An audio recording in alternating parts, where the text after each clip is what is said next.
Utah, give me 2. That's a good one, Jasper. Right off the bat. Storm delay. Very funny. For those of you watching live on YouTube, you can see that comment. And you can be a part of the live chat by commenting now. Typing. Unless you have voice to text through whatever device you're using, then you could use voice to text. And it'll probably come out scrambled and won't be exactly what you mean to say. I'm almost certain that will happen because it always happens to me. I'm Michael Goyette, and this is the Palazzo Podcast, Prospects Power Half Hour. That's Phil Goyette, Phil of Sports on Twitter. And that's Benjamin Chase at Big Gentle Ben on Twitter. Today's show is about the MLB Draft. We're going to get started on a bit of a mock draft. We're not going to get very far. I mean, there's no way in hell in a 30-minute show we could provide a MLB mock draft in its entirety. In fact, if we could do it as soon as I hit start on this broadcast and we began doing picks and nobody said a word except a player's name, maybe we could get through 3 rounds. I don't know. It would be quite the challenge.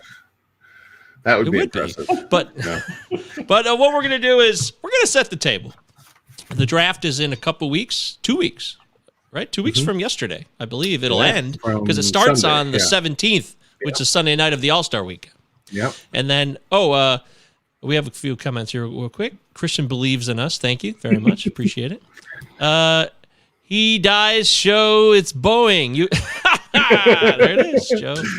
Joe uses the voice to text. Very funny, Joe. Very funny. All right. So it was going toward the table. Inappropriate. There it goes Boeing. Huh? Hey dies shows it's Boeing. Yeah. Showing your Boeing. First off, it's like Ben. This show is about being real too, and Ben, we want to wish everybody and you and your family, make sure everybody's okay after some major storms came through. I saw the green picture. Is that really real? Is that really possible? A green sky in the Dakotas? I've never seen it that green. That particular picture that they had over Sioux Falls, I've never seen it that green personally. A little Photoshop, maybe. But I will say that it will legit get green right before a really, really major storm on the plains. You can kind of feel that and you can see it. And it is that stuff's about to get real when the sky goes from really nasty gray, really nasty navy blue to all of a sudden it gets like an army fatigue green. And you're like, I think the basement sounds like a really good spot to be about right now. And Anti-M. Pretty much. Toto! It starts to get wicked color. I mean, there you go. So that's true. Well, we're glad everybody's okay in your family, and I know things didn't work out for your car, which is unfortunate. But the good news is you're still alive. And I know maybe that's not good enough. That's not like, hey, I don't care that I'm alive. I want my car. I understand that feeling as well, but I'd rather have you here than your car. Although you'd probably rather have your car than the show. But, hey, that's how life goes. I don't want to play that game either. I'd rather just have everything be okay. But that's not life either. And that's not how it's going to work for this MLB Draft. This MLB Draft is going to go a different way than probably either of you determined it to be. Even if... Oh, yeah. You guys are whizzes. You guys know the stuff, and you don't have to be modest. You guys know prospects. You know minor league baseball. You know college baseball. Probably Ben knows a little bit more, maybe. Is that fair, Phil? I mean, how much... Although, Phil, you watch a lot of college baseball. Yeah, for draft, absolutely. Ben is the dude. So I follow it, but especially like putting together a mock, and I think Ben's going to give us some kind of insight on different factors you want to consider when you're thinking about what teams are going to do. So there's a lot of just like what happens with a certain pick and then what that means for the other teams that follow that drafter too. There's so many ways it can go. So it's fascinating. But unless you're like Ben and you've been into it for, a decade or longer studying this stuff, it's going to take you time to catch up, get up to speed with it. And one of the crazy things about the MLB draft is it's not talent based.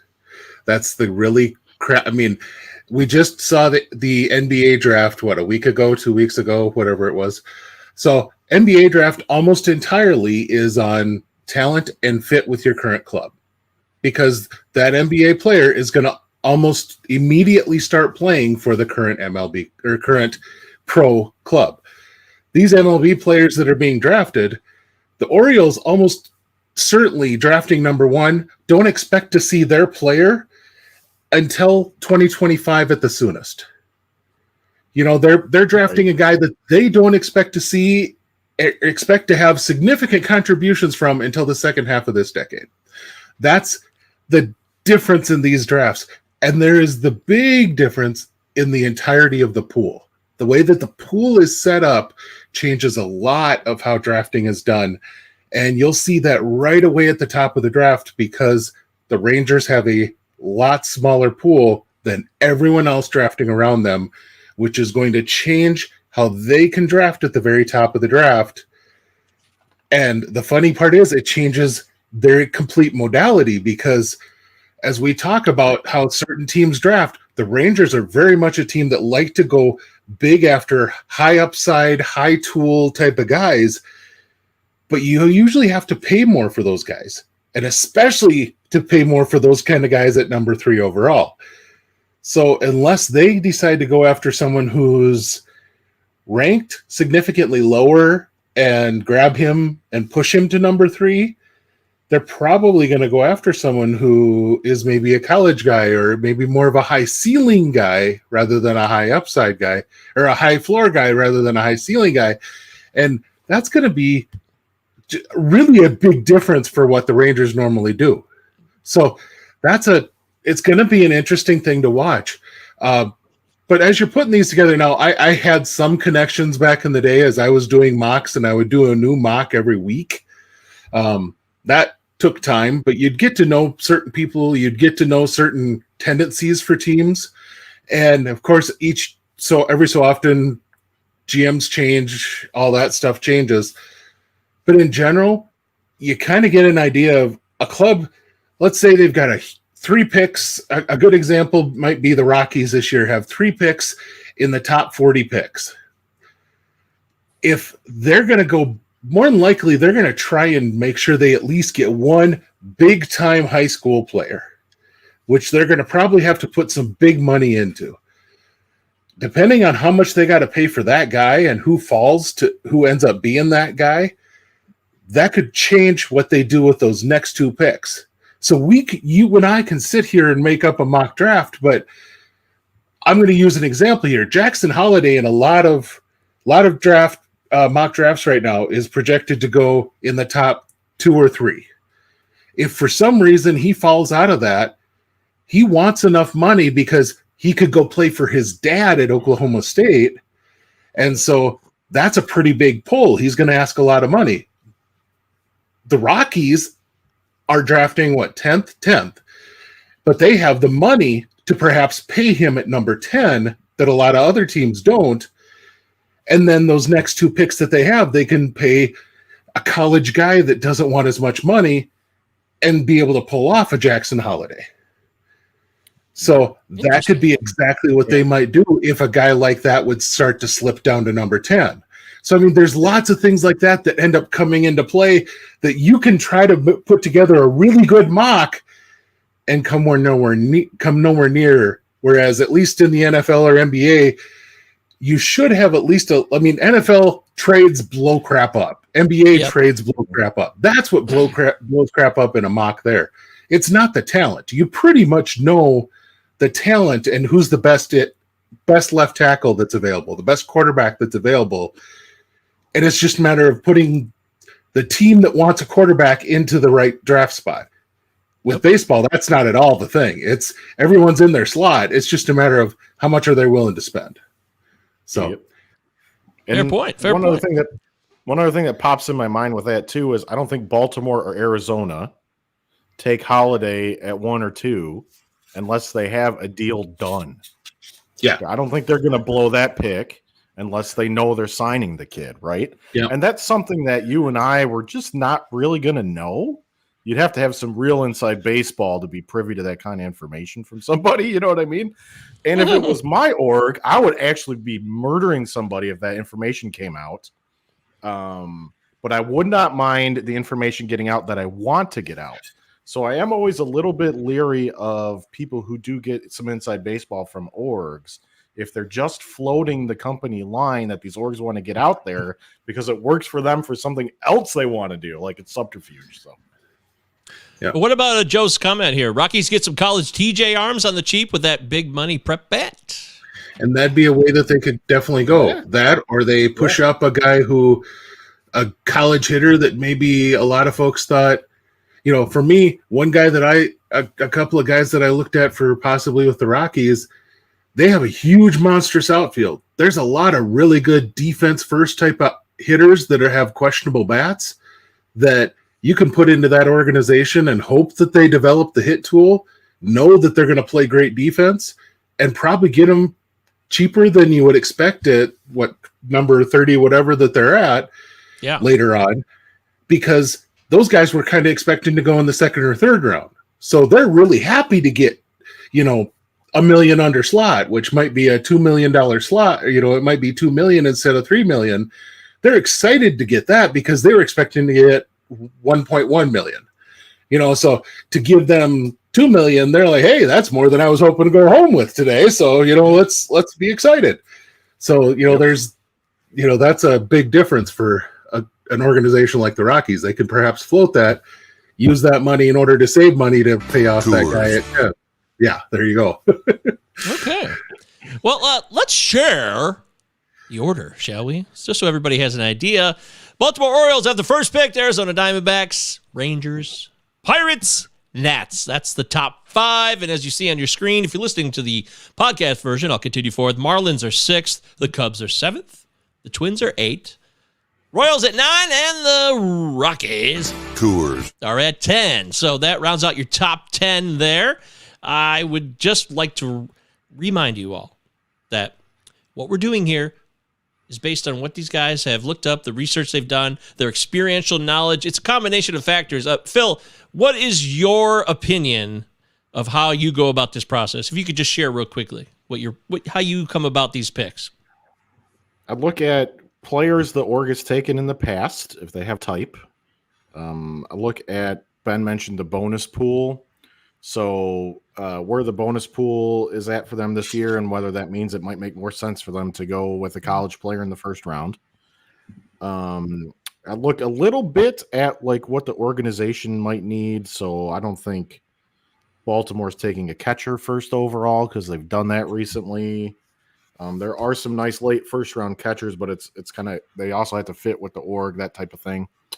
And then also maybe where a team's at in their contention window. So if you've got a team that's close, or like Baltimore is going to have a bunch of kids up in the next year or two, then you might see them pivot to more college players potentially. So that's another thing that I keep in mind. And quite frankly, and then you evaluate the players and you've got ideas as to who's a good player or not. But but then you don't know. You don't know what info the team has on these kids, which is a lot more than we do. So, how about you, Ben? A big part of it is just a lot of it you can find out from where these guys, if you know the right scouts, you can find out who's been at who's scout days, this summer, as far as colleges, as far as high schools. You also can, a lot of times, a good example, because I know Joe's watching, the Giants scout the crap out of high schools in California. And another organization, just because I know this, the Braves traditionally have had really good scouting in California. That is something that, Freddie Freeman's a high school California kid. Colby Allard was a high school California kid. They've done really, really well with drafting high school California kids. And it's one of those things that they've had that for a while. They've hired well in California as far as scouting and scouted that area well. But when you know that about an organization, you start to kind of look and go, okay, so where could be a fit that might work in that organization based on what they traditionally tend to like? And that, that's where you end up starting to fill in, okay, so this would work here, and things like that. Yeah. I hear Morris had one hell of a heater, so AC Slater was the athlete there. Come on, we all know this is true. Yeah. He was more the multi-sport guy though, so. Of course. Wrestling was his specialty. That's true. Yeah. Before we do, so before we do the first pick of the Orioles here, I just wanted to share right quick. Here are the recent first-round picks of the Orioles. Colton Cowser last year. Heston Kierstead? Yep. Okay, 2020. Of course, Adley Rutschman in 2019, who finally made his debut this season. He was at Oregon State College Prep, ready to rock, ready to go, and he still took him a couple years to get up here because the Orioles are going to Oriole. DL Hall, 2017, still hasn't debuted in Major League Baseball. And then there was Cody Sedlock. I don't know who Cody Sedlock was in 2016. That's a bad story. Oh, really? Oh, okay. Well, we'll just skip that for now because we're going to be short on time if we go down that road. And then, of course, Ryan Mountcastle in 2015, who's been pretty good. DJ Stewart in 2015 as well, a first-round pick out of Florida State. I love DJ Stewart. I always thought he would pop as a power source. It hasn't quite worked out. So, yeah. Having said that, then, let's do it. So, the Orioles' first pick in the 2022 MLB Draft. Who's taking this one? Let's go for it. Give it to Ben because I want to see if he does something. So, no, I just went chalk because, the more and more you hear, the more and more things come out. It's not, they're just going to kind of go Drew Jones, and they're going to stick with that guy. They've got the money. They've got the ability to, he could get a record high school contract, and they'd still have more than half of their pool left. They'd still be $1 million under the max pick value if they gave him a record deal. They could give him $8.5 million, which would be a record for a high schooler by almost $500,000 and still not spend the whole pick value. So, yeah. So I mean, Drew Jones is Andrew Jones's son, plays defense. Maybe not quite exactly to the level of his dad, but really not a whole lot underneath that. I mean, and that's just it. I mean, we're talking a guy who he's going to be close, and everything else is top of the line. Elite hitter, elite power, elite speed, top of the great arm. I mean, just this guy oozes everything that you want out of a player. Plus, he's been brought up around the game his whole life. He's kind of that easy top talent in the draft. Pretty easy top guy. It almost is feeling like a Rutschman type of choice, where he's kind of the clear number one guy, and the Orioles were in this same spot in 2019, and they made the right, the easy number one pick there. So, Philly, you agree? Yep, that's who I've got too. Yeah, I think they would be nuts not to pick him. So. Yep. Oh, well, that was easy. Wow. Okay, good. Well, we could just move on from that. If the Orioles don't pick Drew Jones, they are clearly morons, and they should all be fired from their jobs. By the way, how much time do you think, real quick, does Elias have left there? Is he on a ticking clock, or do you think they still give him a lot of wiggle room as the GM front off? He's got a lot of room? I bet you they still – yeah, I bet you he's still at least – I bet you he doesn't even – they don't even think about what he's doing until 2025. Yeah, okay. 3 more years. Yeah. Okay, that's fair. Yeah, you get longer leash in MLB than you would in some of those other sports as well, but there's still and things haven't gone terribly bad. Obviously, Adley Rutschman was an easy call, but some of the other choices, I don't know. We could debate those. So take a look real quickly at the Diamondbacks now at number 2 on the clock. Some recent number 1 picks. Jordan Lawler last year, a high school prep shortstop. Bryce Jarvis in 2020, a right-hander out of Duke. Blake Walston, a lefty out of high school. Haven't heard much about Blake Walston. Do we have an update on Blake Walston? He's pitching. He's got up to AA and then started imploding at AA, I think. He's had injury and control stuff. Okay. Good stuff. Oh, Pavin Smith. Pavin Smith in 2017. I love Pavin Smith. He's got that stroke. I don't know if he's got the power. And, of course, there was also the legendary Dansby Swanson pick in 2015, who was immediately traded to the Braves. And I still don't know. Guys, do you think Dansby Swanson is ever going to attain that number 1 worthiness? Because he's a solid MLB player, but he's not like, wow, a number 1 pick of a draft good, in my opinion. Just wait until the Red Sox re-up Xander and pay him a little extra to not opt out this offseason, and watch what Dansby gets for a contract as the top shortstop on the market next offseason, because I think you might be surprised what he would get paid just doing what he does. I mean, he's not exactly a Gold Glover. He's not exactly the top offensive production guy as a shortstop, but he's just below that on both accounts. And I bet you that's a guy who's pretty easily a $200 million player. Wow. Okay. And he's a World Series winner, and he was definitely a part of that team. So that's what you're looking for in the end. They won a World Series, and Dansby Swanson was a key part of that. So, Phil, I want you to go first down. The number 2 pick of the Arizona Diamondbacks is?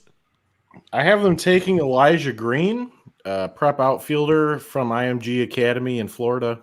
I think that because Arizona has a large bonus pool, and we did kind of look through the pick history, they're not averse to taking real athletic, high upside type players. And Elijah Green at one point was maybe not a dunk for the first overall, but he seemed like maybe a favorite for the first overall, or maybe the best prep player in the class this year. So I have Drew Jones ahead of him, but I think Elijah Green would be a great pick. Tons of upside, and Arizona's going to use that bonus pool to chase it. And he signs too.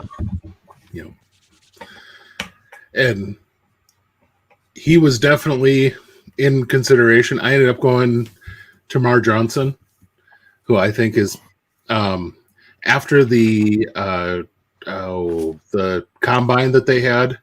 Tamar Johnson put on a really good show, and from what I understand, a really impressive show in interviews.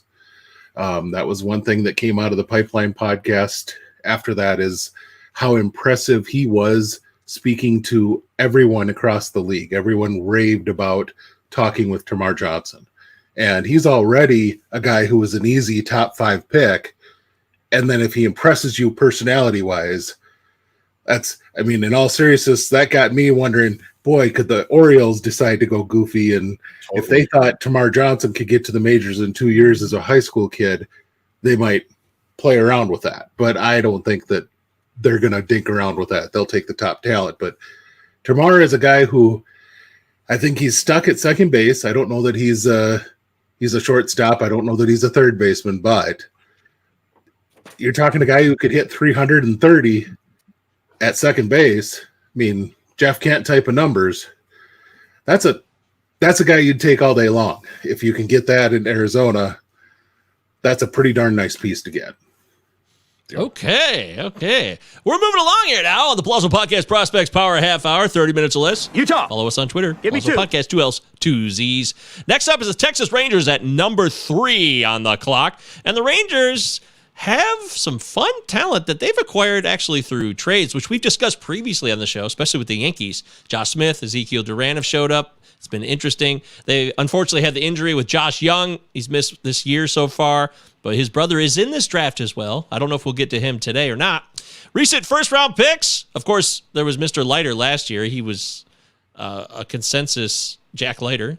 Should be a guy who hopefully gets up in a year or two and is a difference maker for them. Justin Foscue in 2020, Davis Wenzel in 2019, a third baseman, along with Josh Young. And if you go back even farther, there's Dylan Tate, 2015, who now pitches for the Orioles. So you never know where a guy's going to end up. All right, so I'm going to go back to Ben on this one. Ben, who will be the third pick of the MLB Draft with the Texas Rangers? And the Rangers are the first one where that pool comes into play. They have less than $10 million, which is the least of any team in the top 10. Okay. So that's something to consider at their spot, even though their pick value is $7.5 million. So that's kind of a big deal to think about. I had them, they typically like to go with high value type of guys. I had them going after Brooks Lee. I think just as a college hitter, he's a high upside, or he's got some upside left to him, but he's definitely a high floor type of guy. And I really like his fit as far as that organization, that he could move quickly. He could play a few different infield spots, and they, even though they signed Seager and they signed Semien, he could play third. He could potentially move to left field. He's got a little bit of flexibility there that he could work pretty well in that organization. Oh, okay. Wow. Brooks Lee, third overall pick for the Rangers. Phil, any contention here? You going a different angle? I have them taking Jace Young. I still think that makes a lot of sense for them fit wise. I did write the next potential pick, Brooks Lee. So I do agree with Ben. I think the thought process is there. I could see him taking Kevin Parada out of Georgia Tech. I've got Zach Neto as an option too. So I think it's going to be a college player, but I guess we'll see. Maybe they have a prep that they float. I don't know. Very interesting. Okay, so you guys are going different angles on that. I like that. I like when we get a little differentiation on the show between you guys. Brooks Lee, that's a guy I've actually been looking into more too, and he seems like a fun player, exciting player. I like hitters. I like people who can hit. That's fun. I also like what Phil does. So make sure you're following Phil of Sports on Twitter and Ben Chase at Big Gentle Ben on Twitter. Next up, it's the Pirates. Now, last year, the Pirates had the number 1 overall pick, and they went with Henry Davis, as you recall, the catcher. And hopefully he gets a chance to show up in the next couple of years. He was a college catcher, right? Not a prep catcher. So yeah, hopefully he shows up sooner than later. Oh, he's hitting. Okay. That's promising. And the defense has always been good. So, yeah.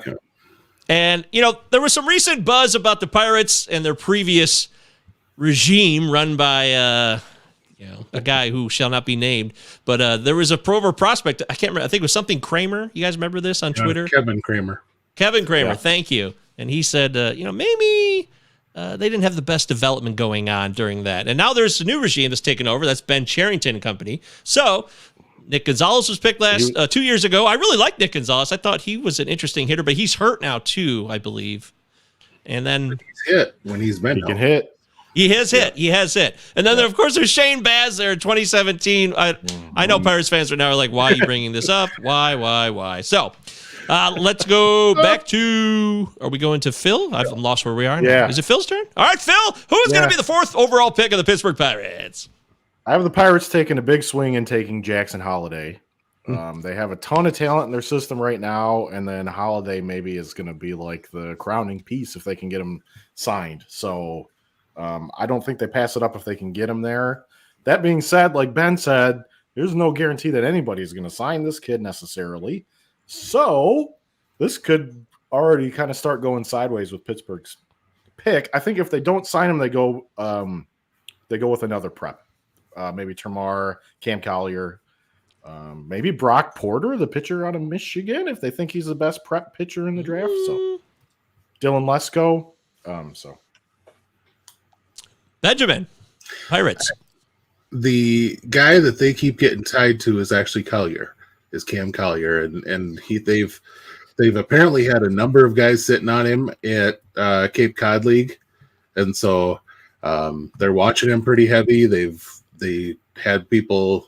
They apparently had a one-on-one with him at the draft combine, and so I mean they're pretty heavy into him. That whether or not that means they'll select him or not, that's who I picked in that spot, just because the other guy that it sounded like they were big on from other reports was Termar, and I had him already off my board. So Cam made sense for me. So he's who I had selected. Okay, wow. We're moving along swimmingly here. We're through 4 picks in our MLB mock. And we said we'd get through a first couple of picks here, give you guys a little taste of how we're doing things, why we're doing things. I'd like to give some background on each team as well, where they've been with their first rounders, where they're going, where they've been. Next up, number 5 overall, it is the Washington Nationals. Now, God, it's interesting to see the Nationals have some picks recently, because there was a time where they didn't have first-round picks last decade, and they were kind of going for broke. I would assume that's why that was. But Brady House last year people love talking about Brady House. I know, Phil, you're a big fan of Brady House. Yep. I think he's going to be a great player. Yeah. And Kate Cavalli, who has been getting a lot of tout run. And then we talked about Jackson Rutledge last week from 2019 about how and Ben, you guys, I thought were very accurate on how maybe it's either reliever or bust, or he's just so inconsistent because of his size, which was a big revelation, I thought, in the show. And then, of course, there's Carter Kieboom in 2016, who was a high school shortstop. He hasn't worked out for Carter. It's very sad. I really thought he would be good in OBP leagues, and it hasn't gone that way. So 5th overall, the Washington Nationals. Ben, who are we going with? Well, this is the pick that, frankly, everybody talks about, and if he's there, I think it's kind of just written already that the Nationals really like Kevin Parada, and they're going to take him. And if he's on the board, they really want Kevin Parada. If he's available, they're going to be drafting him. it sounds like they're really looking for a college hitter that'll move quick.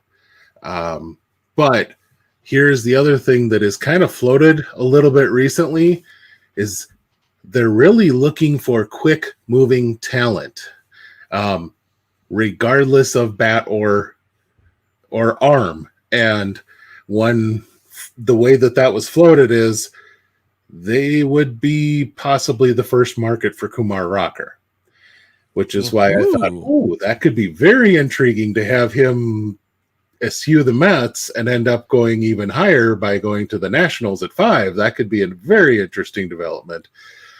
I cannot imagine them going after that early unless they have one heck of a deal cut with him. But at a 6.5 pick value, if you still pay him $5 million, that's a pretty good cut on that pick value. That's more than he was getting offered by the Mets. And you got a whole lot of your pool left to play with if you're the Nationals at that point. So it could make some financial sense for them to do something like that. And like Phil mentioned earlier, there's a really good crop of catchers in this draft. If that's what they're really looking for, there's a lot of really good catchers that they could come up on later in the draft. Okay. Phil?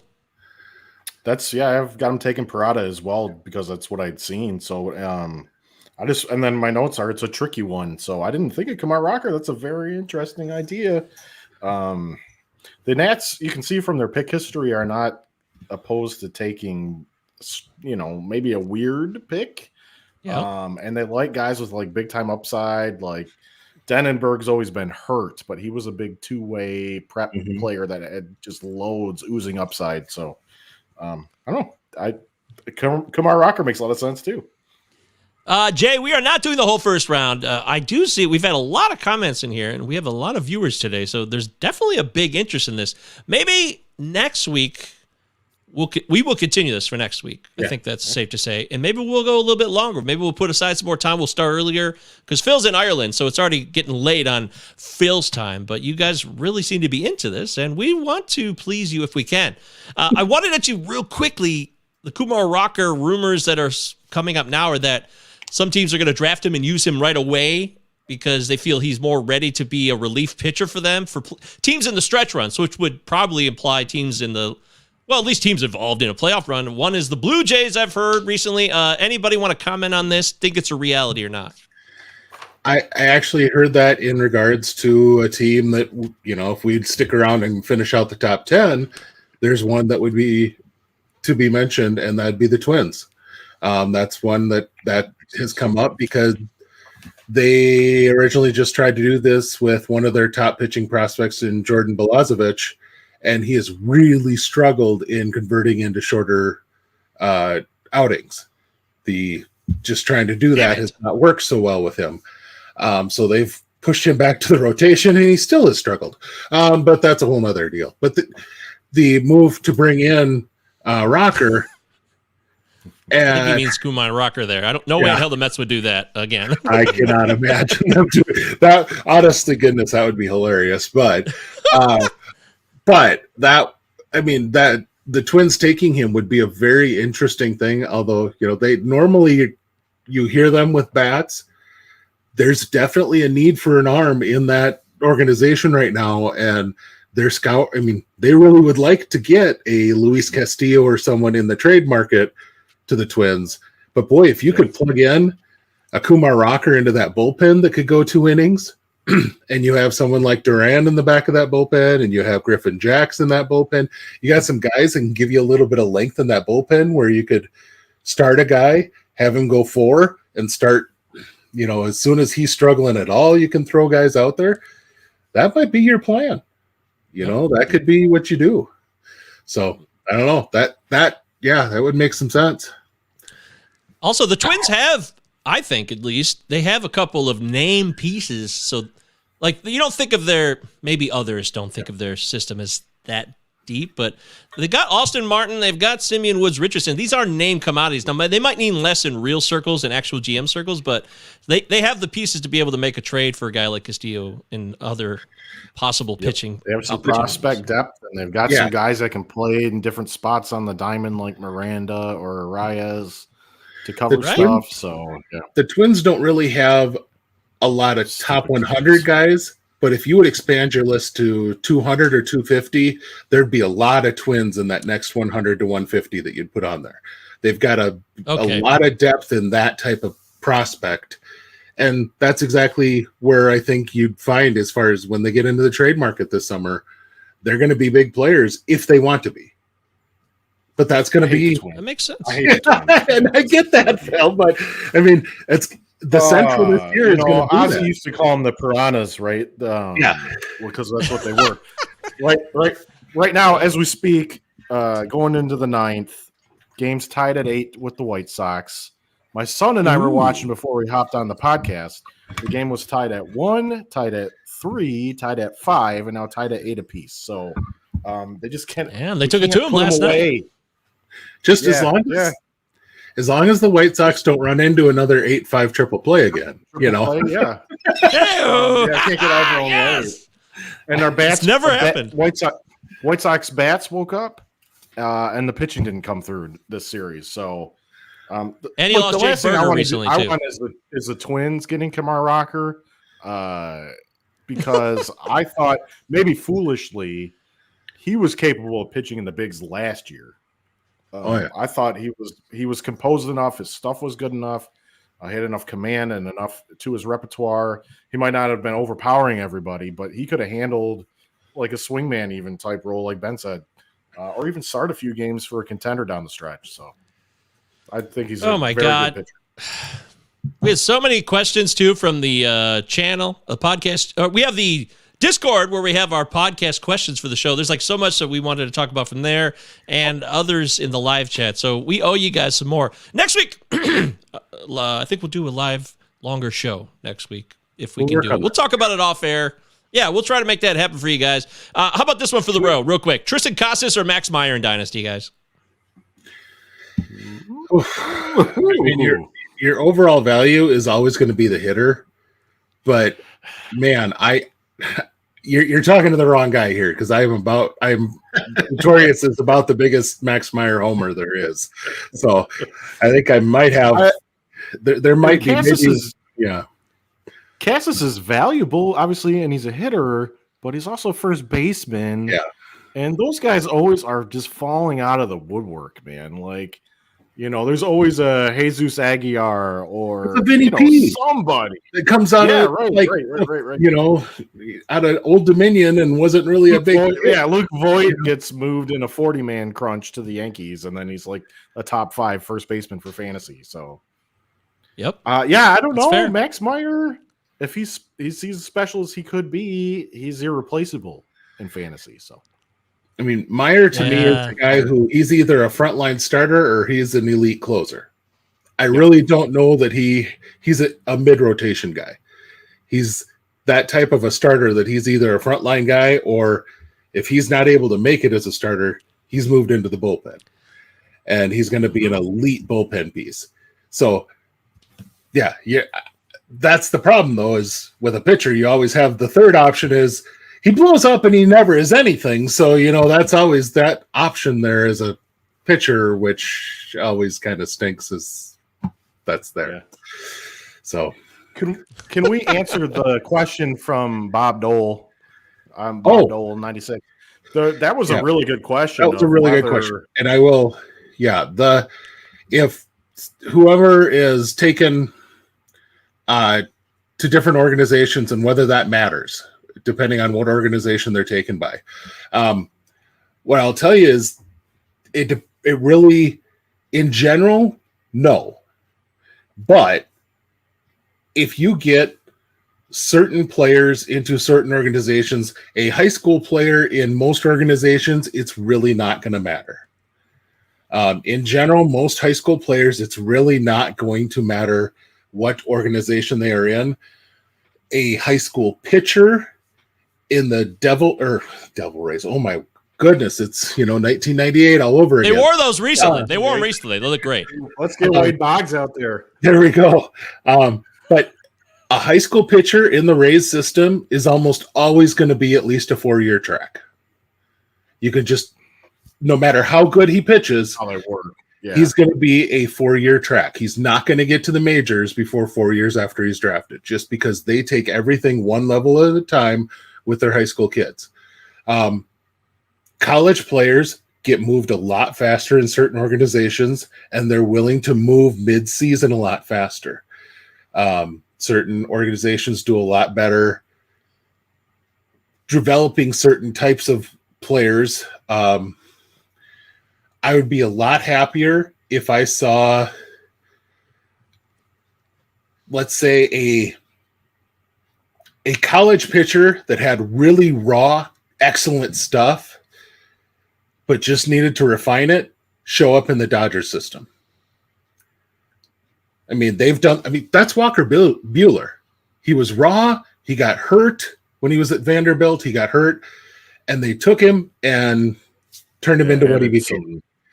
Added some stuff. Yeah. He used some glue-based stuff. He made it stick to work in the major leagues. But